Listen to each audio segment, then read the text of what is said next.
Capítulo 5. La vida devocional del remanente.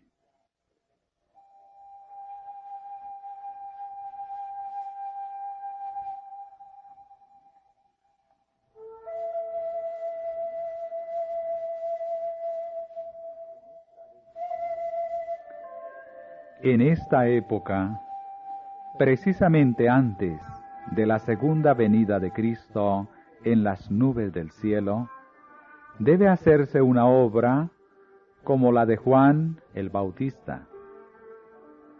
Dios necesita hombres que preparen a un pueblo que se mantenga firme en el gran día del Señor, a fin de dar un mensaje como el que dio Juan. Debemos tener una experiencia espiritual como la suya. La misma obra debe efectuarse en nosotros. Debemos contemplar a Dios y, al contemplarlo, perderemos de vista el yo.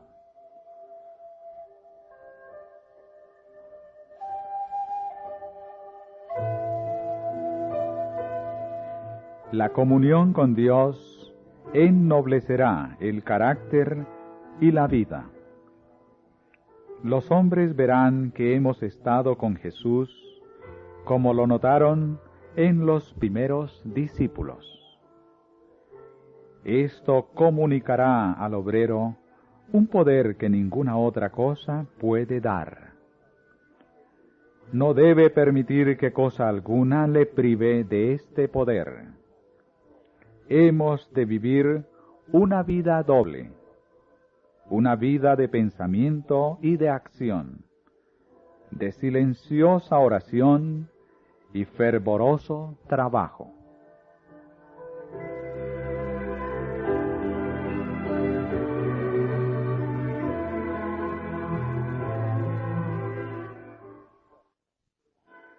Oración y esfuerzo, esfuerzo y oración serán la tarea de vuestra vida. Debéis orar como si la eficiencia y la alabanza se debieran completamente a Dios, y trabajar como si el deber fuera todo vuestro. Nadie que no ore puede estar seguro un solo día o una sola hora. El que no hace nada más que orar, pronto dejará de hacerlo.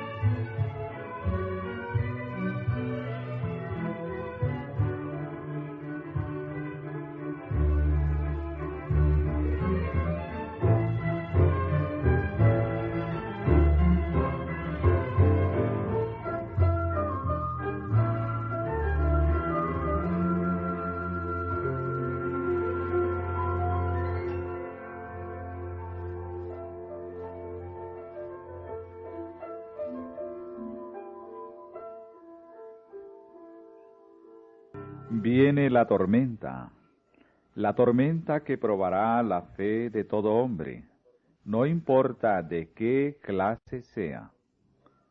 Los creyentes deben estar ahora firmemente arraigados en Cristo, o de otra manera serán desviados por alguna fase del error.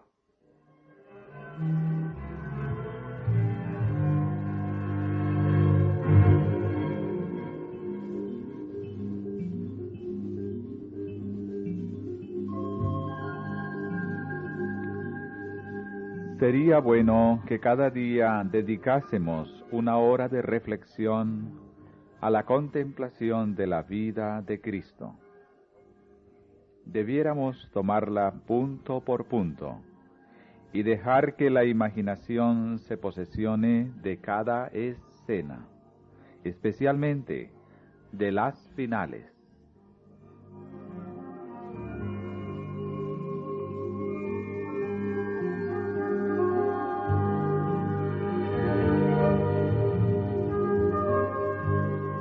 La única defensa contra el mal consiste en que Cristo more en el corazón por la fe en su justicia. A menos que estemos vitalmente relacionados con Dios, no podremos resistir los efectos profanos del amor propio, de la complacencia propia y de la tentación a pecar. Podemos dejar muchas malas costumbres y momentáneamente separarnos de Satanás. Pero sin una relación vital con Dios, por nuestra entrega a Él momento tras momento, seremos vencidos. Sin un conocimiento personal de Cristo y una continua comunión, estamos a la merced del enemigo y al fin haremos lo que nos ordene.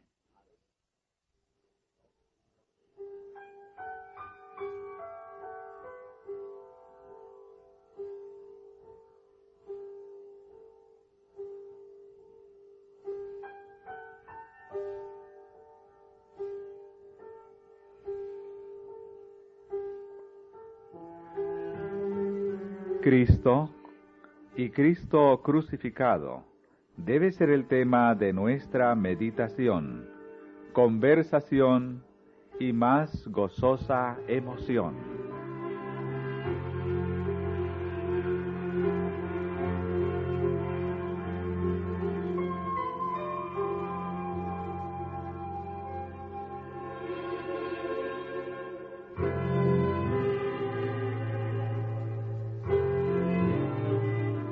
El corazón humano no puede conocer la felicidad hasta que se somete para ser moldeado por el Espíritu de Dios. El Espíritu conforma el alma renovada según el modelo Jesucristo. Mediante su influencia, la enemistad contra Dios se cambia en fe y en amor, y el orgullo en humildad. El alma percibe la belleza de la verdad, y Cristo es honrado en la excelencia y la perfección del carácter.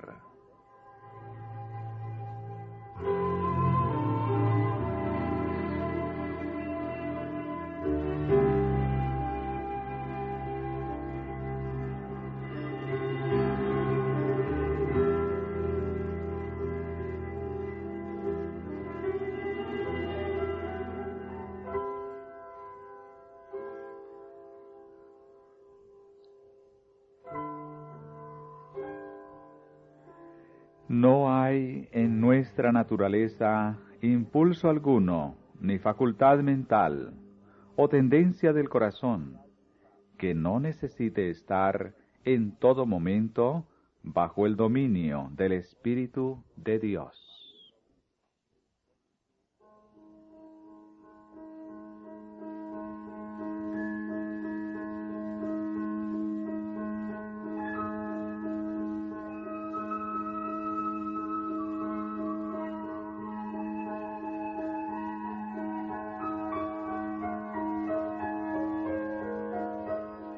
El Espíritu ilumina nuestras tinieblas, informa nuestra ignorancia y nos ayuda en nuestras múltiples necesidades. Pero la mente debe buscar a Dios en forma constante. Si se permite que la mundanalidad entre en ella, si no tenemos deseos de orar, ni deseos de estar en comunión con Él, quien es la fuente de la fortaleza y la sabiduría, el Espíritu no permanecerá en nosotros.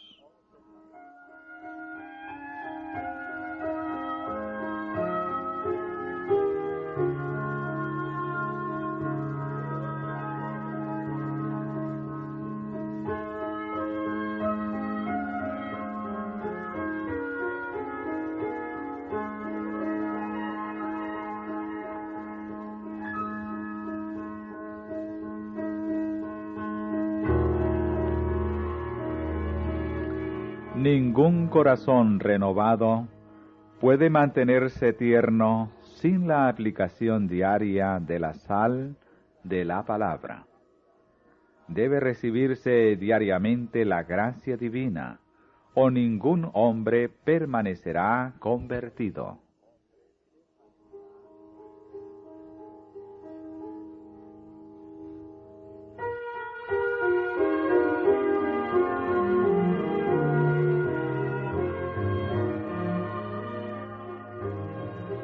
Esté vuestra fe fundada en la palabra de Dios. Asíos firmemente del testimonio vivo de la verdad. Tened fe en Cristo como Salvador personal. Él ha sido y siempre será nuestra roca, la roca de los siglos.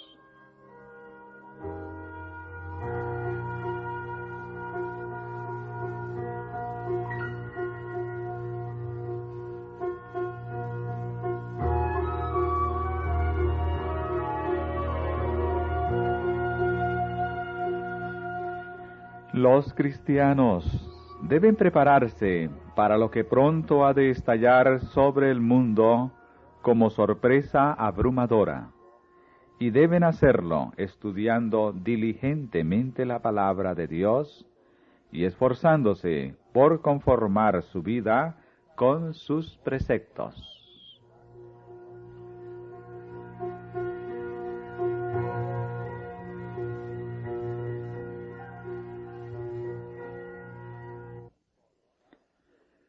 Solo los que hayan fortalecido su espíritu con las verdades de la Biblia podrán resistir en el último gran conflicto.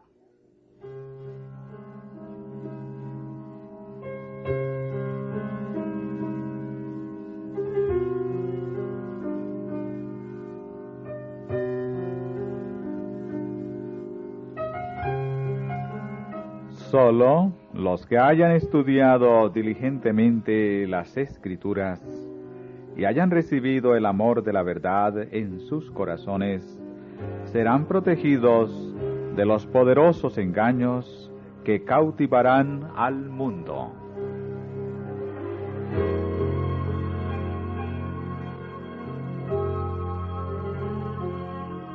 Nuestros hermanos necesitan comprender los oráculos de Dios. Necesitan tener un conocimiento sistemático de los principios de la verdad revelada, que los preparará para sobrellevar aquello que está por sobrevenir en la tierra, e impedirá que sean llevados de aquí para allá por todo viento de doctrina.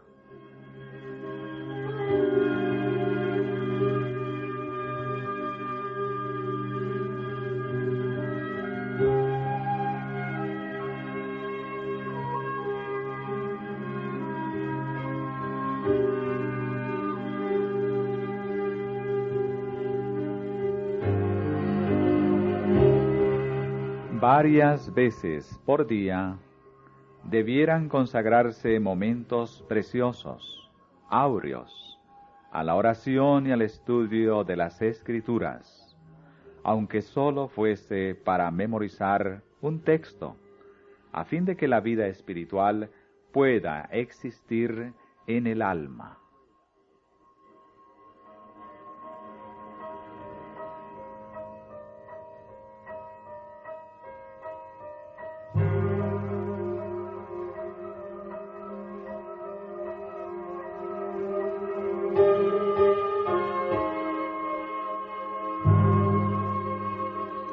La preciosa palabra de Dios es la norma para los jóvenes que desean ser fieles al Rey del Cielo. Ellos deben estudiar las Escrituras. Deben aprender de memoria un texto tras otro y adquirir un conocimiento de lo que el Señor ha dicho.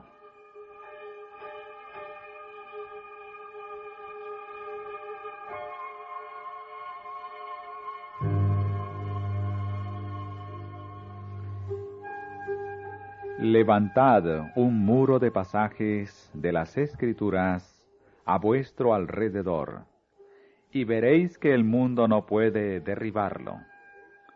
Memorizad las Escrituras, y luego lanzad sobre Satanás un escrito está, cuando venga con sus tentaciones. Fue así como nuestro Señor enfrentó y resistió las tentaciones de Satanás.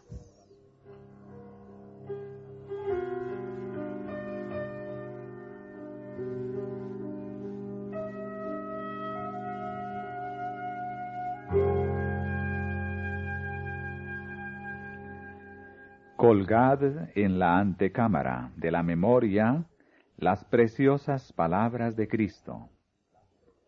Deben ser valoradas mucho más que la plata o el oro.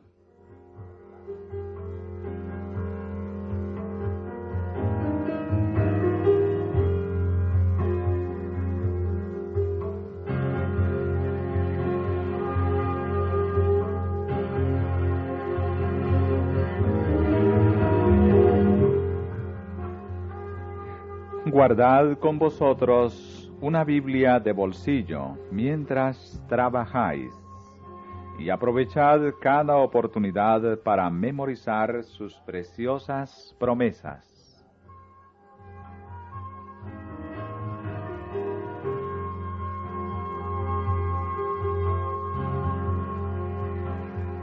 Llegará el tiempo cuando muchos serán privados de la palabra escrita. Pero si esta palabra está grabada en la memoria, nadie puede quitarla de vosotros.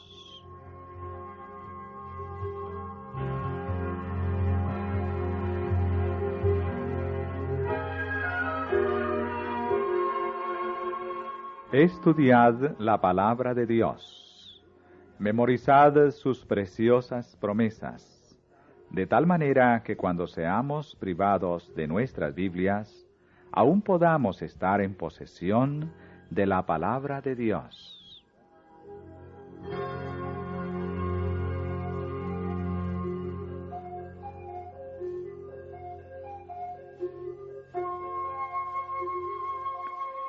En estos últimos días, es nuestro deber indagar el pleno significado de los mensajes del primero, el segundo y el tercer ángel.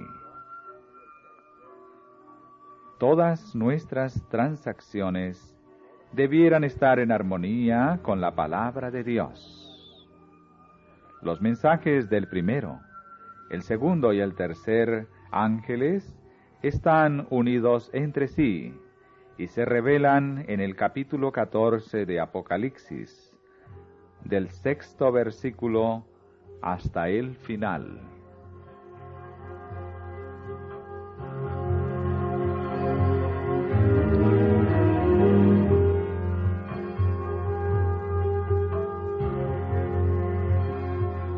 Muchos de los que aceptaban el tercer ángel no habían tenido experiencia en los dos anteriores. Satanás comprendió esto y fijó en ellos su ojo maligno para vencerlos. Pero el tercer ángel dirigía la atención de ellos hacia el lugar santísimo. Y los que habían tenido experiencia en los mensajes anteriores les indicaban el camino del santuario celestial. Muchos percibieron el perfecto eslabonamiento de verdades en los mensajes angélicos, y aceptándolos gozosamente uno tras otro, siguieron al Señor por la fe en el santuario celeste. Estos mensajes me fueron representados como una áncora para el pueblo de Dios. Quienes los comprendan y acepten quedarán libres de verse arrastrados por los muchos engaños de Satanás.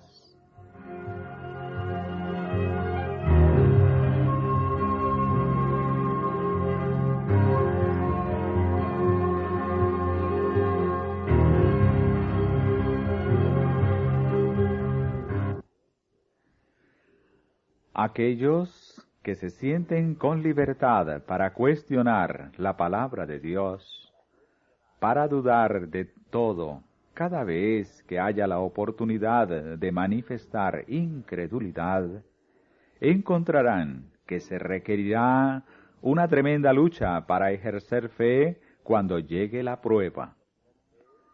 Será casi imposible vencer la influencia que domina a la mente, que ha sido educada en la línea de la incredulidad, porque mediante este curso de acción, el alma se encuentra amarrada a la trampa de Satanás y llega a ser impotente para romper la terrible red que ha sido tejida cada vez más cerca del alma. Al asumir una posición de duda, el hombre llama en su auxilio a las agencias de Satanás. Pero la única esperanza de alguien que ha sido educado en la línea de la incredulidad es caer totalmente impotente ante el Salvador y, como un niño, someter su voluntad y sus caminos a Cristo, para que Él pueda sacarlo de las tinieblas y conducirlo a su maravillosa luz. El hombre no tiene poder para recobrarse de la trampa de Satanás. El que se educa en la línea de cuestionar, dudar y criticar, se fortalece en la infidelidad.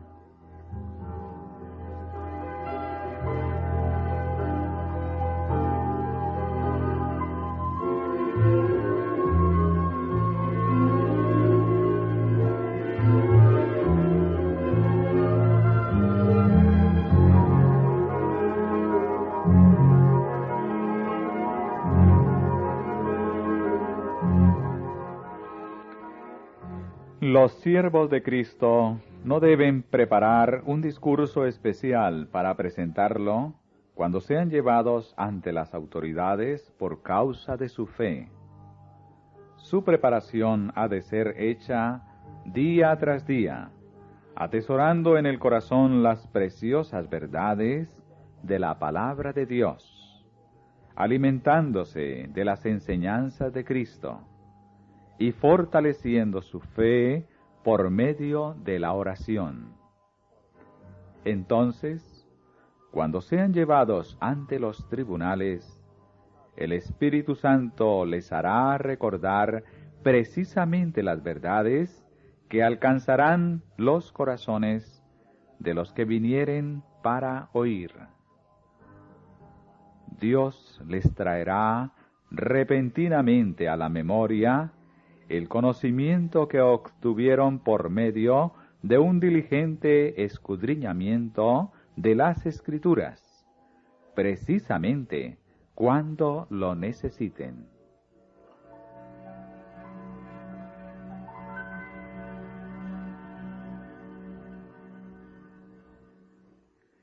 Cuando venga el tiempo de prueba, habrá hombres que, si bien están predicando ahora a otros, al examinar sus creencias, hallarán que hay muchas cosas de las cuales no pueden dar una razón satisfactoria. Hasta que no sean así probados, no conocerán su gran ignorancia. Y en la Iglesia son muchos los que se figuran comprender lo que creen, y no se percatarán de su propia debilidad, mientras no se levante una controversia. Cuando estén separados de los que sostienen la misma fe, y estén obligados a destacarse solos para explicar su creencia, se sorprenderán al ver cuán confusas son sus ideas de lo que habían aceptado como verdad.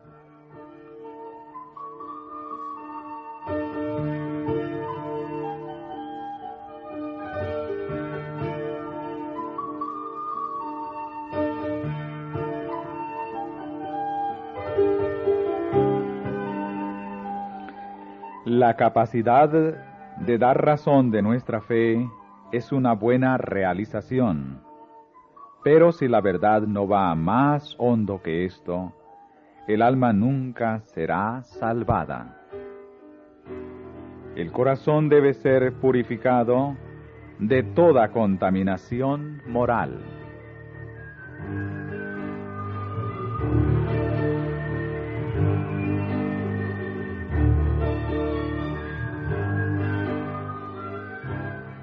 Pocos comprenden que es su deber ejercer control sobre sus pensamientos y razonamientos.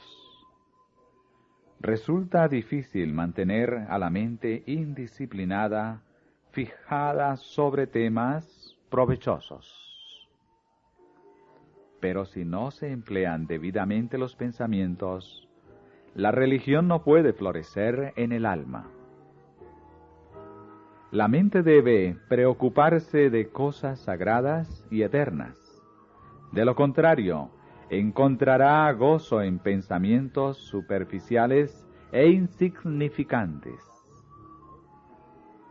Deben disciplinarse tanto las facultades intelectuales como las morales, y éstas se fortalecerán y crecerán mediante el ejercicio.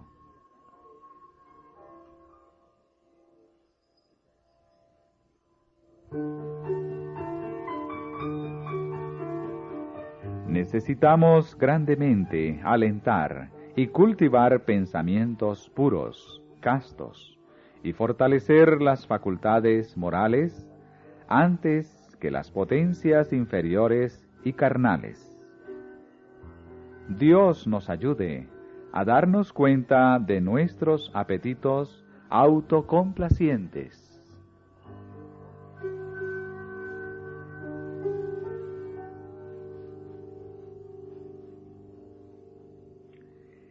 Enoc caminó con Dios por 300 años antes de su traslación al cielo, y el estado del mundo no era entonces más favorable para la perfección del carácter cristiano que lo que es ahora. ¿Y cómo caminó Enoc con Dios? Educó su mente y corazón para sentir siempre que estaba en la presencia de Dios. Y cuando se encontraba en perplejidad, sus oraciones ascendían para que Dios lo guardase. Rehusó escoger cualquier curso de acción que ofendiese a Dios. Continuamente mantuvo al Señor delante de sí. Su oración era: enséñame tu camino para que no pueda errar. ¿Qué es lo que tú deseas de mí? ¿Qué haré para honrarte, mi Dios?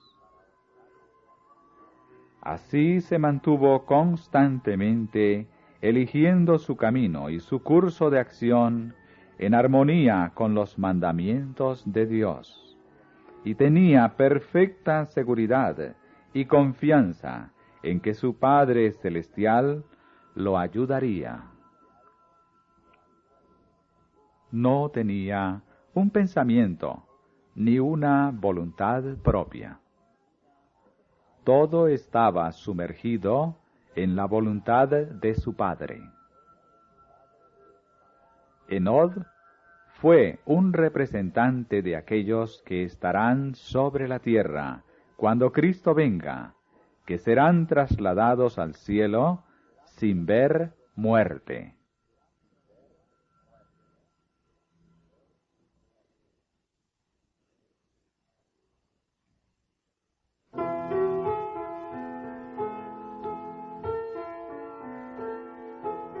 Enoc tuvo tentaciones así como nosotros. Estuvo rodeado por una sociedad que no fue más amiga de la justicia que la que nos rodea a nosotros. La atmósfera que respiraba estaba contaminada de pecado y corrupción, lo mismo que la nuestra. Sin embargo, vivió una vida de santidad. No se dejó contaminar por los pecados prevalecientes de la época en que vivió. De la misma manera podemos nosotros permanecer puros e incorruptos.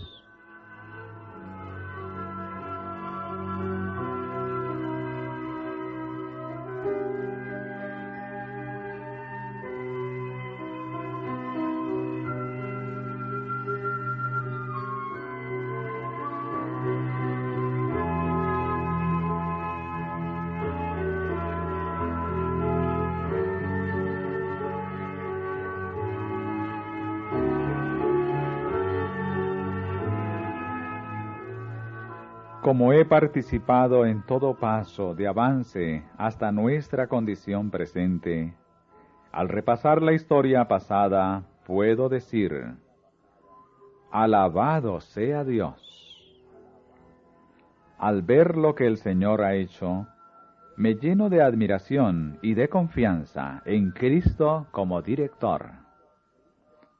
No tenemos nada que temer del futuro, a menos que olvidemos la manera en que el Señor nos ha conducido y lo que nos ha enseñado en nuestra historia pasada.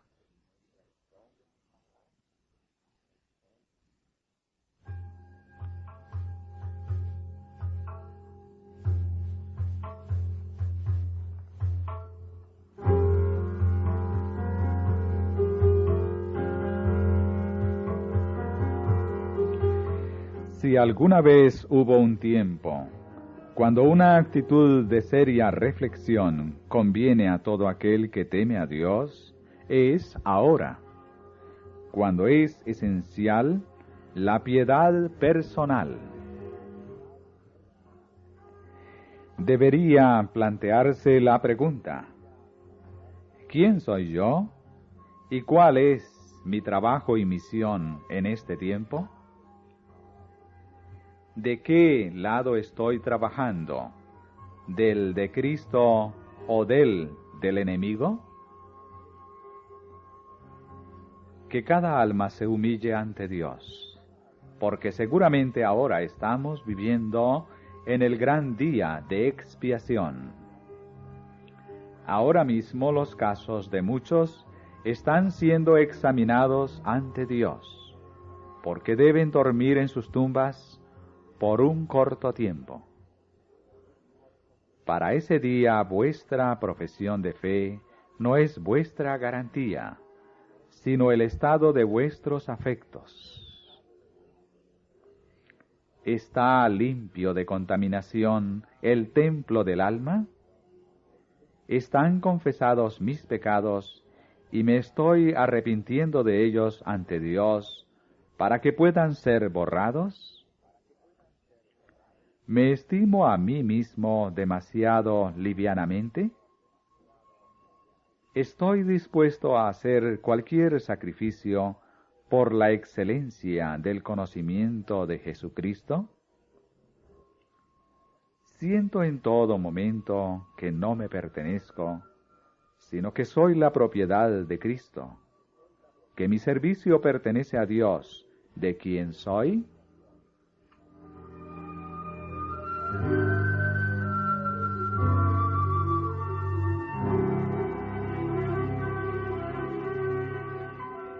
Debiéramos preguntarnos: ¿para qué estamos viviendo y trabajando? ¿Y cuál será el resultado de todo esto?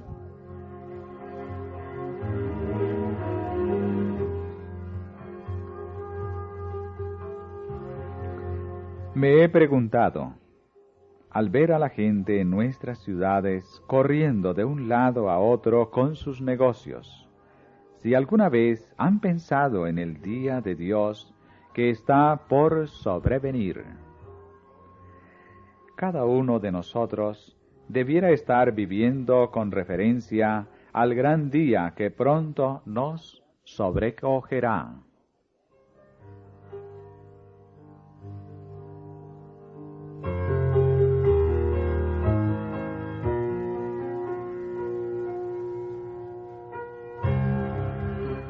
No podemos permitirnos vivir sin tomar en cuenta el día del juicio, pues aunque se posponga mucho, ahora está cerca, a las puertas, y se apresura grandemente. La trompeta del arcángel pronto sorprenderá a los vivos y despertará a los muertos.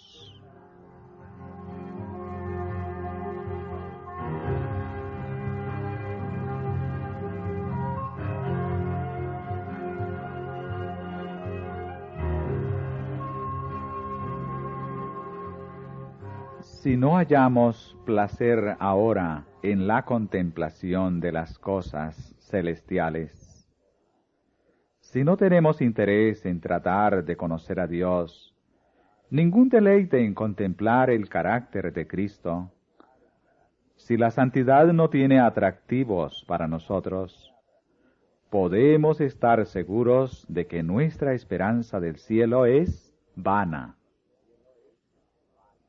La perfecta conformidad a la voluntad de Dios es el alto blanco que debe estar constantemente delante del cristiano.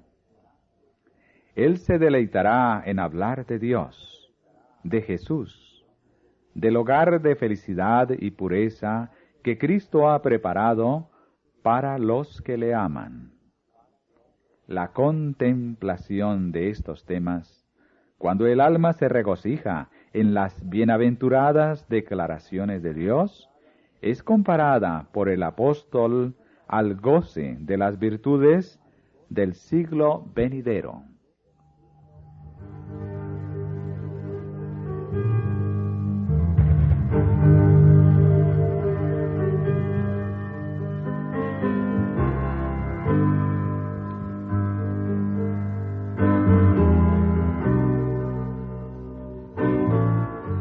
Si estáis en una correcta relación con Dios hoy día, estaréis preparados en caso de que Cristo venga hoy.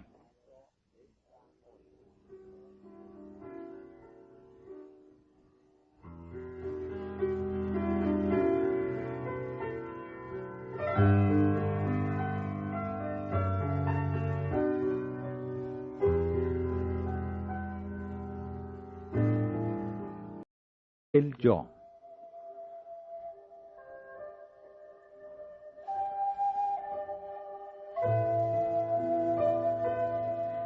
La comunión con Dios ennoblecerá el carácter y la vida.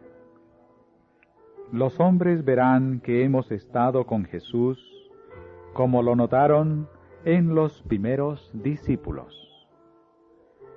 Esto comunicará al obrero un poder que ninguna otra cosa puede dar.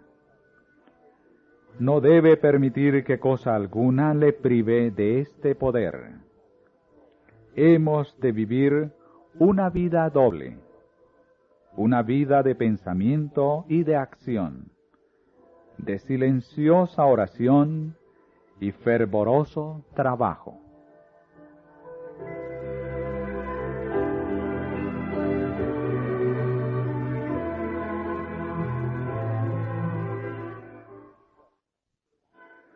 Oración y esfuerzo, esfuerzo y oración serán la tarea.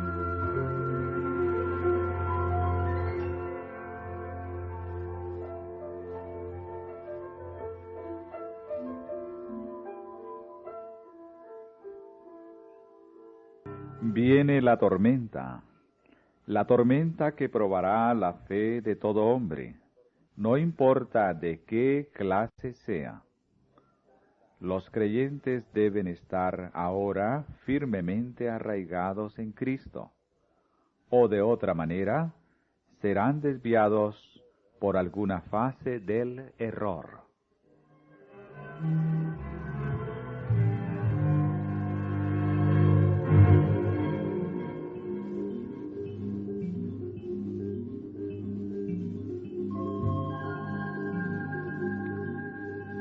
Sería bueno que cada día dedicásemos una hora de reflexión a la contemplación de la vida de Cristo.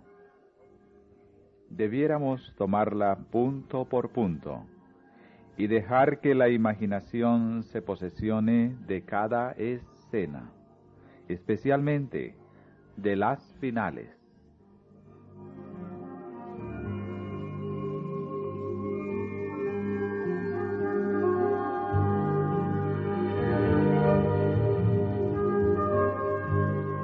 La única defensa contra el mal consiste en que Cristo more en el corazón por la fe en su justicia. A menos que estemos vitalmente relacionados con Dios, no podremos resistir los efectos profanos del amor propio, de la complacencia propia y de la tentación a pecar. Podemos dejar muchas malas costumbres y momentáneamente separarnos de Satanás. Pero sin una relación vital con Dios, por nuestra entrega a Él momento tras momento, seremos vencidos. Sin un conocimiento personal de Cristo y una continua comunión, estamos a la merced del enemigo. Capítulo 5. La vida devocional del remanente.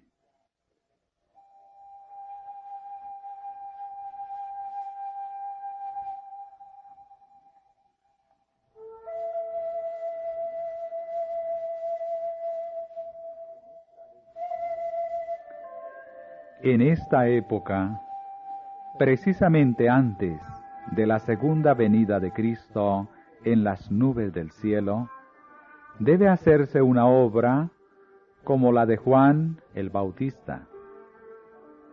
Dios necesita hombres que preparen a un pueblo que se mantenga firme en el gran día del Señor, a fin de dar un mensaje como el que dio Juan. Debemos tener una experiencia espiritual como la suya. La misma obra debe efectuarse en nosotros. Debemos contemplar a Dios y, al contemplarlo, perderemos de vista el de vuestra vida. Debéis orar como si la eficiencia y la alabanza se debieran completamente a Dios y trabajar como si el deber fuera todo vuestro. Nadie que no ore puede estar seguro un solo día o una sola hora. El que no hace nada más que orar, pronto dejará de hacerlo.